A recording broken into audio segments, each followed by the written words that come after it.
¿Cada cuánto debemos tomar la Santa Cena? ¿En qué iglesia debemos congregarnos? ¿Debe la mujer usar un velo? ¿Cuáles son las 7 espíritus de Dios? ¿Puede una cristiana hacerse una cirugía plástica? Este es otro episodio de Conversaciones sobre Liderazgo y la Iglesia.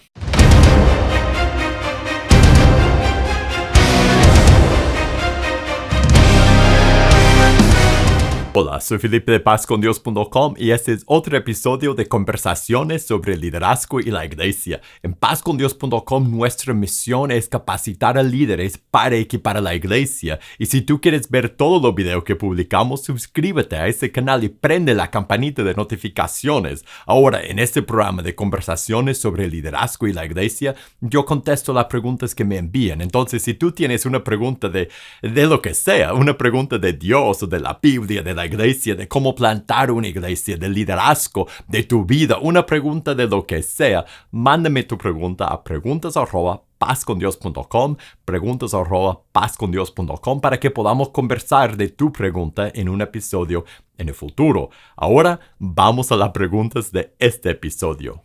Alguien preguntó, ¿cada cuánto debemos tomar la Santa Cena?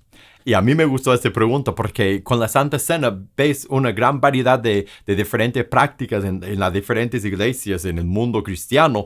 Hay iglesias que toman la Santa Cena cada domingo, otras iglesias que la toman cada mes, otras iglesias que la toman una vez al año, 2 veces al año.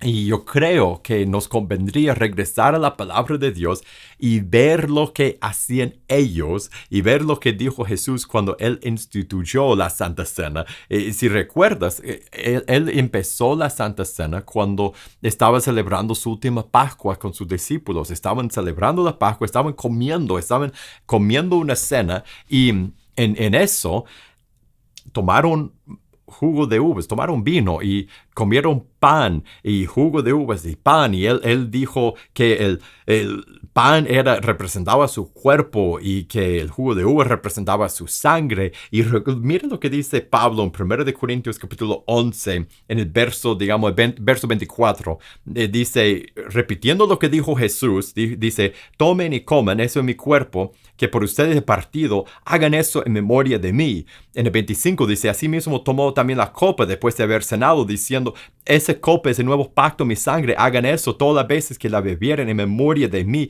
Así pues, todas las veces que comieren ese pan y bebieren esa copa, la muerte del Señor anuncian hasta que Él venga. Todas las veces, dice, que lo hacen, hazlo en memoria de Jesús. Ahí, Pablo no especifica cuántas veces, cada cuánto deben hacerlo, sino que da por sentado que lo hacen, que lo van a hacer, y dice que el propósito es para recordar a Jesús y así proclamar su muerte con ese acto de tomar el pan y tomar el jugo de uvas y recordar la muerte de Jesús. Entonces, si el apóstol Pablo no les dijo cada cuánto tenía que hacerlo, solo que cuando lo hacían tenía que recordar a Jesús y hacer eso en memoria de Él.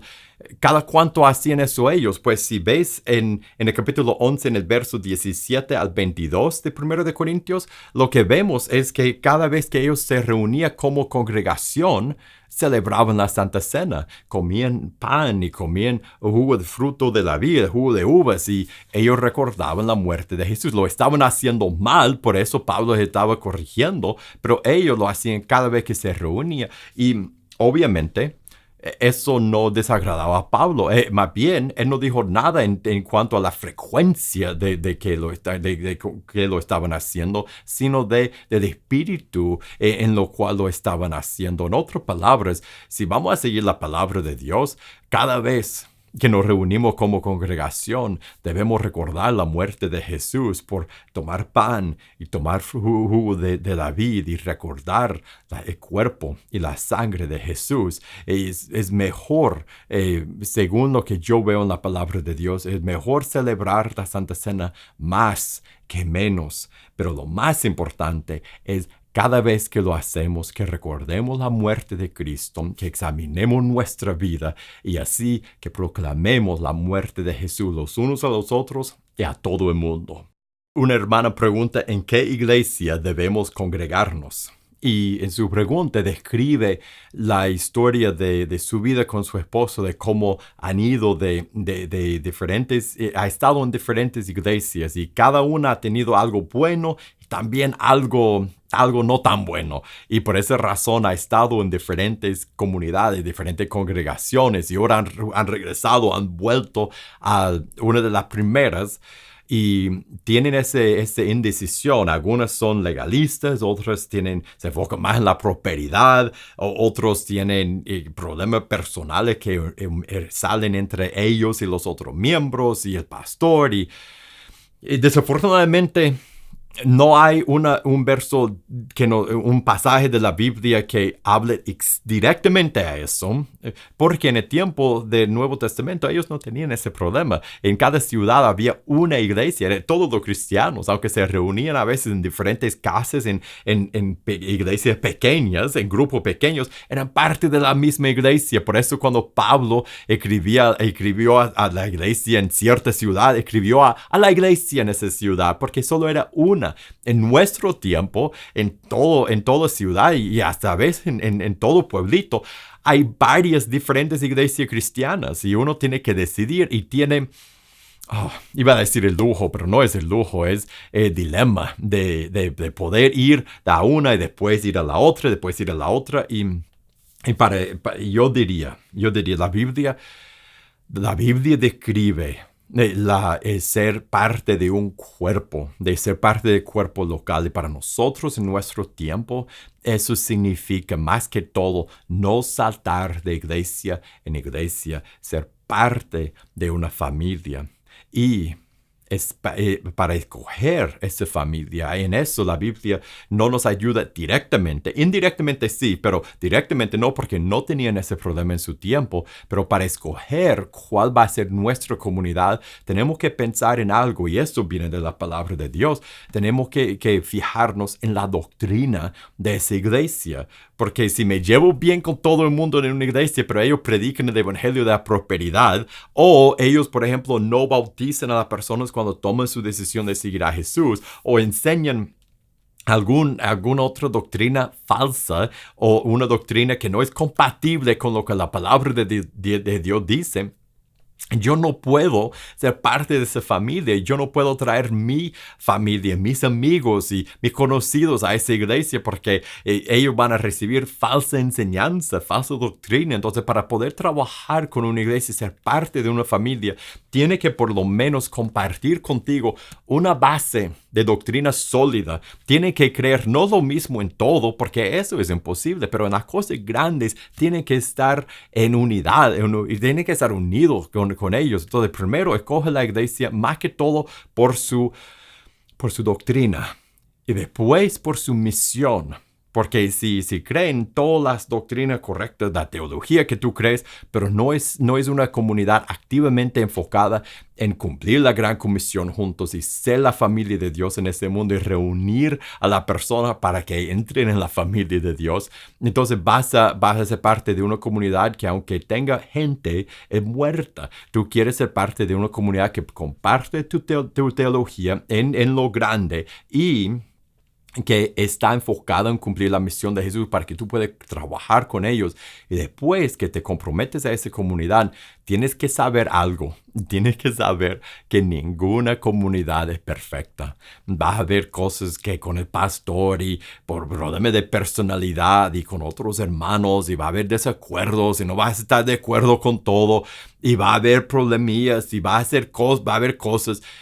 Pero déjeme decirte algo que aprendí con mi esposa cuando éramos miembros de una iglesia y no éramos los pastores, éramos miembros de la iglesia. Lo que aprendimos, lo que Dios nos enseñó, es si nosotros nos dedicáramos a trabajar con nuestros hermanos, en enseñar la palabra de Dios, en discipular a otras personas, en buscar a la gente perdida, en evangelizar, que sabe que de repente ya no, las pequeñeces se vuelven muy pequeñas y no nos preocupamos ni nos fijamos siquiera en las cosas pequeñas, y no tenemos tiempo para criticar, para chismear, para sentir mal, para sentir ofendidos, porque estamos trabajando en la misión de Jesús con nuestros hermanos, y los problemas pequeños se desaparecen. Están ahí, pero no nos importan. Entonces, la comunidad que escoger no va a ser perfecta, pero hay que dedicarse, hay que cogerla bien por la doctrina y por la misión y después dedicarse a esa comunidad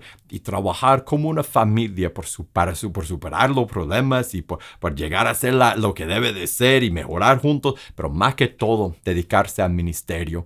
Y por dedicarse al ministerio, a ser discípulos, lo demás va a ser verdaderamente lo demás y no importará tanto. Alguien pregunta si debe la mujer cristiana usar un velo. Y yo yo creo que la pregunta originó en el 1 Corintios capítulo 11, donde Pablo estaba escribiendo a esa congregación en ese tiempo, en esa cultura, y habla de usar el velo y el pelo corto o largo para hombre, para mujer. Y lo que yo veo ahí es más que todo la idea de la autoridad. Y más que el velo o el pelo, lo que Pablo estaba enseñando a lo que sale afuera de la cultura de ellos y las normas culturales de ellos, de señalar su misión por usar un velo o por tener pelo corto o largo en hombres y mujeres, lo que sobresale de eso, de lo que era particular a la cultura de ellos, es la idea de la autoridad. Del de respetar y saber dónde estás en toda la jerarquía de la autoridad que Dios ha establecido de Dios y Cristo y el hombre y la mujer, y funcionar bien y no tratar de saltar del lugar. Y en todo, hasta en su apariencia, que es lo que Pablo menciona aquí, uno demuestra su sumisión. En el caso de la mujer, su sumisión a su esposo, su sumisión al liderazgo masculino de su iglesia, su sumisión a Cristo, y el hombre demuestra su sumisión a Cristo en cómo se viste y por ejercer la autoridad que Dios le ha dado y por someterse a la autoridad. Entonces, lo que más importante que los particulares culturales de ese texto es la idea que sobrepasa toda cultura, de la autoridad que Dios ha establecido. Puedes usar un velo y no estar en sumisión a tu esposo y no estar en sumisión a Cristo. Un hombre puede tener pelo corto y no estar en sumisión a Jesús. No obstante, cuando leo este pasaje, lo que dice es que lo que yo veo es que aún en nuestro tiempo, la mujer no tiene que usar velo, porque ahí dice, su pelo llega a ser su velo, su cobertura. Aunque yo creo que esa parte de la enseñanza era más cultural para ellos, y lo que él estaba enseñando que aplica a nosotros es esa idea que Dios es cabeza de Cristo, Cristo cabeza del hombre y el hombre es la cabeza de la mujer, y debemos someternos a la autoridad que está sobre nosotros y debemos ejercer la autoridad que Dios nos ha dado a cada quien. Una pregunta que entró es: ¿por qué hay un Antiguo y Nuevo Testamento? Muy buena pregunta. La razón que hay dos partes de la Biblia cristiana es porque todo lo que es antes de Mateo, o sea, de Génesis a Malaquías, es parte de la historia desde la creación del mundo, desde el principio, y después se continúa con la historia de Dios y el pacto que él tenía con los judíos, con su pueblo preferido. Y durante todo este tiempo, durante todo eso, él estaba diciendo a través de los profetas y de los diferentes, de los profetas y los sacerdotes y las personas a través de los cuales él mandaba su palabra, que iba a haber alguien que iba a liberar a su pueblo, que iba a rescatar a su pueblo, que iba a crear un nuevo pueblo, que iba a limpiarnos los corazones, que iba a llenarnos de su Espíritu Santo, que iba a crear un pueblo eterno un pueblo eterno de Dios. Y ahora nosotros sabemos y bueno, antes de ver el final de la historia, entonces todo lo que es el Antiguo Testamento de Génesis a Malaquías es la Biblia de los judíos. Y ahora nosotros siendo cristianos, nosotros sabemos que ese rescatador prometido, el Mesías, es Cristo. Y el Antiguo Testamento habló de Jesús durante de todo lo detalle, la historia de Dios y su pueblo Israel.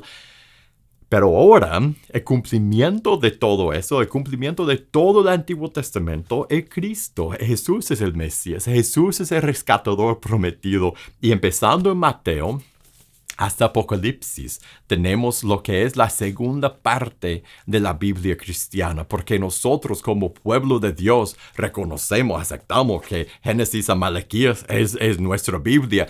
Y también Mateo, Apocalipsis en nuestra Biblia. Y juntos, de Génesis a Apocalipsis, cuenta la historia de Dios desde el principio en la creación, con todo su tiempo con su pueblo de Israel, y después empezando en Mateo, el nuevo pacto con Jesús. Jesús entró en el mundo y el rescatador del Mesías vino, empezó a crear el reino de Dios, empezó a traer el reino de Dios, a crear la familia eterna de Dios, y termina la historia en Apocalipsis, a final de la historia, cuando Jesús regresará algún día. De Génesis a Apocalipsis es nuestra Biblia, la palabra de Dios que narra la historia de Dios y la humanidad. Y si estamos en Cristo, podemos ser parte de esa historia.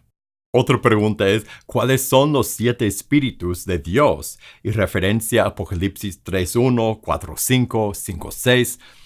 Y son seres que sirven a Dios, son 7 espíritus que sirven a Dios. En Apocalipsis 5:6, el último que mencionó, dice, en los cuales son los 7 espíritus de Dios enviados por toda la tierra. O sea que son espíritus que Dios envía, hacen la obra de Dios, hacen trabajo para Dios. No es el Espíritu Santo, el Espíritu de Dios, son 7 espíritus que pertenecen a Dios, que hacen lo que Dios quiere que hagan.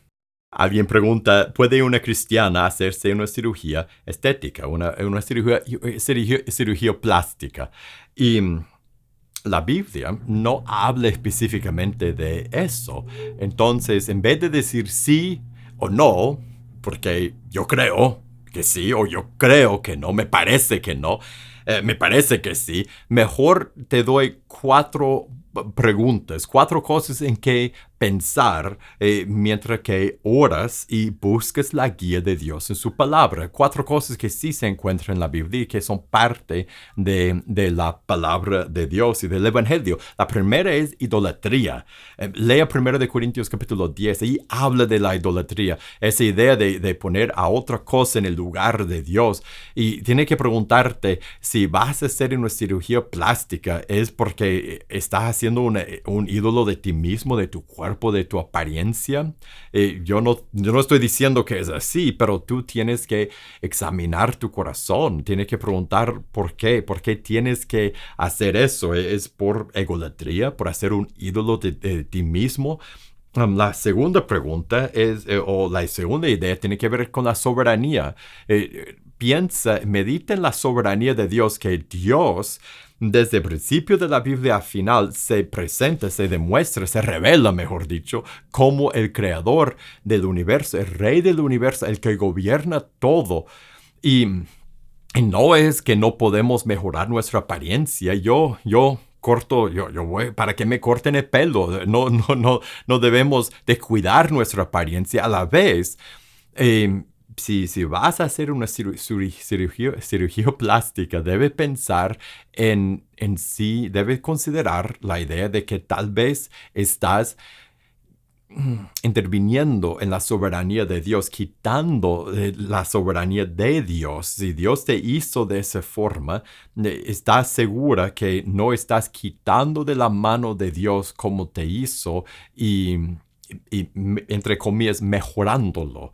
Tienes que pensar en la soberanía de Dios y hablar con Dios y ser guiado por el Espíritu Santo. La tercera idea, la tercera palabra es identidad.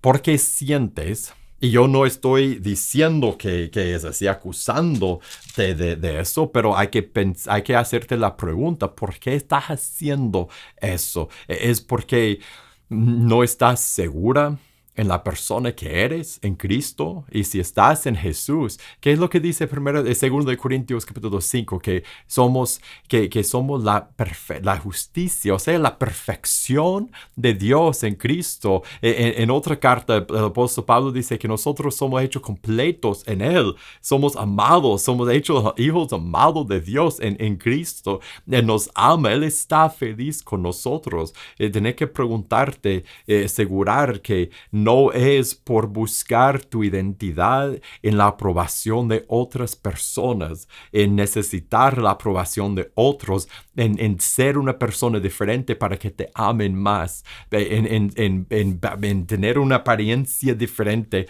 para que otros te den más aprobación y estén más felices contigo y que tú recibas esa adoración de otras personas.